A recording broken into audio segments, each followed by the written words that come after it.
जय दुर्गे। पौराणिक समाधान चैनल में आपका स्वागत है। आज हम कार्तिक मास महात्म्य कथा अध्याय 11 का पाठ करेंगे। तो आइए शुरू करते हैं कार्तिक मास महात्म्य कथा अध्याय 11 का पाठ।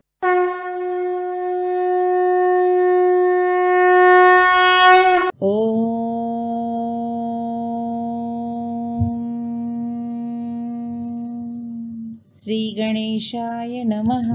मधुसूदन भगवान की जय। कार्तिक मास महात्म्य कथा अध्याय 11। एक बार सागर पुत्र जलंधर अपनी पत्नी वृंदा सहित असुरों से सम्मानित हुआ सभा में बैठा था। तभी गुरु शुक्राचार्य का वहां आगमन हुआ। उनके तेज से सभी दिशाएं प्रकाशित हो गई। गुरु शुक्राचार्य को आता देखकर सागर पुत्र जलंधर ने असुरों सहित उठकर बड़े आदर से उन्हें प्रणाम किया। गुरु शुक्राचार्य ने उन सबको आशीर्वाद दिया। फिर जलंधर ने उन्हें एक दिव्य आसन पर बैठाकर स्वयं भी आसन ग्रहण किया। फिर सागर पुत्र जलंधर ने उनसे विनम्रता पूर्वक पूछा, हे गुरुजी, आप हमें यह बताने की कृपा करें कि राहु का सिर किसने काटा था। इस पर दैत्य गुरु शुक्राचार्य ने विरोचन पुत्र हिरण्यकश्यपु और उसके धर्मात्मा पौत्र का परिचय देकर देवताओं और असुरों द्वारा समुद्र मंथन की कथा संक्षेप में सुनाते हुए बताया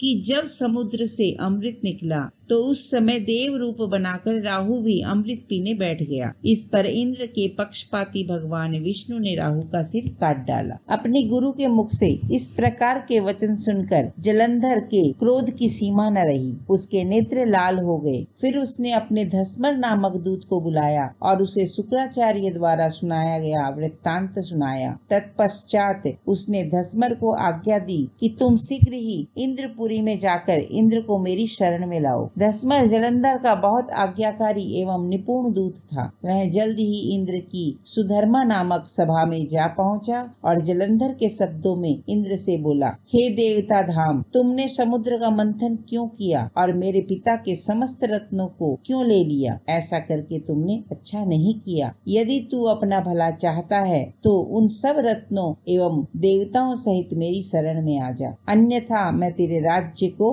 ध्वंस कर दूंगा। इसमें कुछ भी मिथ्या नहीं है। इंद्र बहुत विस्मित हुआ और कहने लगा, पहले मेरे भय से सागर ने सब पर्वतों को अपनी कुक्षी में क्यों स्थान दिया और उसने मेरे शत्रु दैत्यों की क्यों रक्षा की। इसी कारण मैंने उनके सब रत्न हरण किए हैं। मेरा द्रोही सुखी नहीं रह सकता, इसमें संदेह नहीं। इंद्र की ऐसी बात सुनकर वह दूत शीघ्र ही जलंधर के पास आया और सब बातें कह सुनाई। उसे सुनते ही वह दैत्य मारे क्रोध के अपने ओष्ठ फड़फड़ाने लगा और देवताओं पर विजय प्राप्त करने के लिए उसने उद्योग आरंभ किया। फिर तो सब दिशाओं पाताल से करोड़ों करोड़ों दैत्य उसके पास आने लगे। शुंभ निशुंभ आदि करोड़ों सेनापतियों के साथ जलंधर इंद्र से युद्ध करने लगा। शीघ्र ही इंद्र के नंदन वन में उसने अपनी सेना उतार दी। वीरों की शंख ध्वनि और गर्जना से इंद्रपुरी गूंज उठी। अमरावती छोड़ देवता उससे युद्ध करने चले। भयानक मारकाट हुई। असुरों के गुरु आचार्य शुक्र अपने मृत संजीवनी विद्या से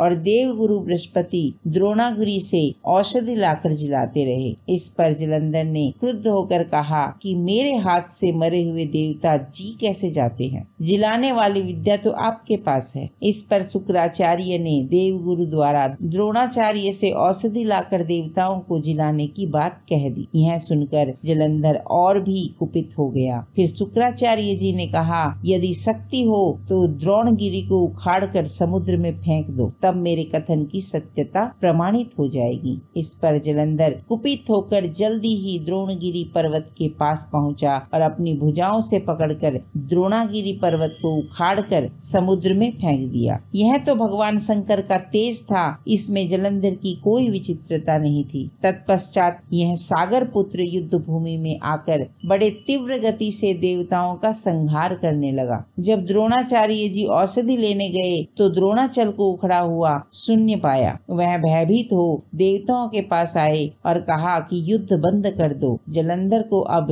नहीं जीत सकोगे। पहले इंद्र ने शिवजी का अपमान किया था। यह सुन देवता युद्ध में जय की आशा त्याग कर इधर उधर भाग गए। सिंधु सुत निर्भय हो अमरावती में घुस गया। इंद्र आदि सब देवताओं ने गुफाओं में में शरण ली। कार्तिक मास महात्म्य कथा अध्याय 11 संपूर्ण हुआ। बोलो जय ऋषिकेश भगवान की जय। आज के लिए इतना ही। अगर आपको यह वीडियो अच्छी लगी हो तो इस वीडियो को लाइक व शेयर करें। आपके अपने चैनल पौराणिक समाधान को सब्सक्राइब अवश्य करें। बेल आइकन को दबाना न भूलें, जिससे कि हमारी आने वाली वीडियो की जानकारी आपको मिलती रहे। इस वीडियो या आगे आने वाली वीडियो के संबंध में कोई भी जानकारी या सुझाव देना हो तो हमें कमेंट बॉक्स में लिख करके अवश्य बताएं। यह भी बताएं कि आपको हमारी वीडियोस कैसी लगती हैं। माँ भगवती की कृपा आप सभी भक्तजनों पर सदैव बनी रहे। जय दुर्गे।